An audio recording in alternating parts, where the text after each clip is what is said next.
Tak ja si myslím, že tie dva obusy, či už ten v Kamieniu, alebo aj v Turcii, byl z pohľadu tej organizácii zadolovaný. Ja si myslím, že to tam bylo všetko v pořádke. Mali sme tam dobré varunky, či už v Kamieniu, aj v Turcii. Ja som pred tými dvomi obuzami hovoril, že sú bardzo vážne aj tie výniky, ktoré tam budeme hrať, ale tie byli, niektoré byli dobré meče, byli aj horšie meče, ale ja si myslím, že aj v tých horších mečoch niektoré tie fázy byli dobré.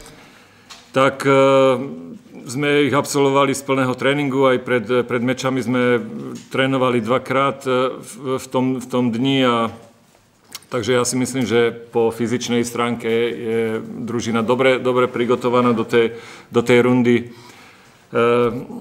Čo sa týka tých nových pivkážoch, je tam jedine Roland Gigolajev do týchto chvíľ, ktorý ešte ale nebenže môcť hrať v tom meči proti Jagiellonii, lebo teraz je v Rosii, kde si on musí vybaviť tie doklady, ktoré sú mu treba, povolenie do práce a ja neviem, čo tam všetko on ešte potrebuje, aby tu mohol hrať, takže on je teraz v Rosii. No a Ruch má také možnosti, aké má, takže my sme vedeli, že tá družina pracovala dobre v tej runde v starým roku, v starým lete, takže chceli sme posilniť niektoré tie pozície, ale sú tam niektoré kary, ktoré Ruch má, ktoré musíme akceptovať a ktoré museli akceptovať aj tí eventuálne noví pivkáži, ktorí chceli prísť do Ruchu, ale sa nám to nepodarilo realizovať, lebo nechceli akceptovať tie varunky, ktoré Ruch ponúkal. Takže zatiaľ je to len Roland Gigolajev, ktorý je tu nový v drużynie.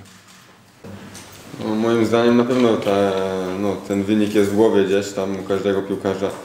No i będziemy chcieli się zrewanżować, ale najważniejsze, tak podobnie pewnie jak Malina powiedział, jest, żeby jak najlepiej w ten sezon wejść i wygrać ten mecz, zgarnąć 3 punkty, gramy u siebie w domu z kibicami za plecami i no najważniejszym, bardzo ważny jest zawsze pierwszy mecz, żeby wejść dobrze w sezon i to jest na pewno najważniejsze. Mi się wydaje, że od tego czasu, co przegraliśmy 6-0, dużo się zmieniło i my jesteśmy też dalej jako drużyna i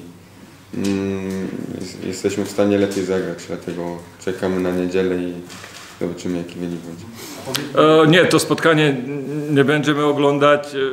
Ja som ho videl sám, keď som prichádzal do Jagiellonii, do Ruchu, tak to mi stačilo. My tam máme nachystanú analýzu z tých ostatných mečov Jagiellonii, či už na výjazdu, alebo aj doma. Tie individuality v tej družine máme tiež tam prigotované, takže veľké zmiany tam nie sú. My sme bývali s nimi v jednom hoteli v Turcii, takže sme oglądali ich meče, oni oglądali naše sparingy, tak veľa zmian tam nie je. Akurát tam prišiel nový do Jagiellonii ten Severin Michalský. Budeme vidieť, je tam za krátko, či będzie hrať, či nebude hrať, to už je otázka alebo pytanie pre trénera Jagiellonii, ale veľké zmiany tam nie sú. Nemôže hrať Baran, ktorý má kartky v defenzíve, takže vieme o Jagiellonii dosť. Teraz záleží od tej dennej formy w niedzielu, która tam Wystarczyło, że raz jego musiałem obejrzeć i moim zdaniem takie spotkania, wtedy było też dużo zmian, nie trzeba było obejrzeć, bo każdy wie po takim spotkaniu, że trzeba się odbudować i na pewno każdy sobie samemu w głowie przeanalizował, co było źle. No i też widać były postępy po tym meczu. Mogę się tam domyśleć, to chyba my tego meczu dokładnie już nie oglądaliśmy, bo trener też powiedział, że przychodzi i wszystko zaczynamy od zera i to już nie było ważne w tym momencie. Tak, ideme na zgrupovanie, sme v hotelu, lebo je aj tá godina, ktorú hráme v nedeľu v 13. hodinu, tak to som ešte v takú godinu som ešte nehral. Ale tu je všetko možné, takže hráme o 13. a tam je ten rytmus ťažko nájsť.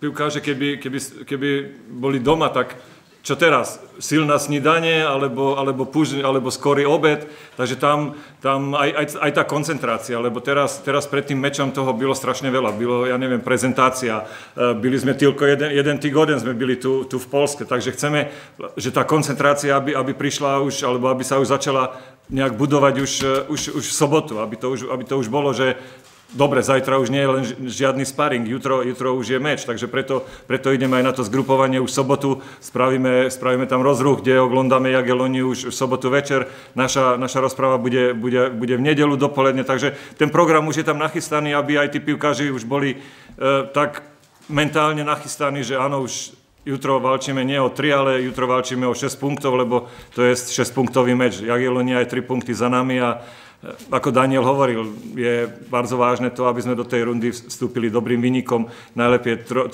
punktami a Jagielloniu tým pádom utrimáme na distanc. Nie, no tak normálne sa hrá, ja neviem, 17., 18.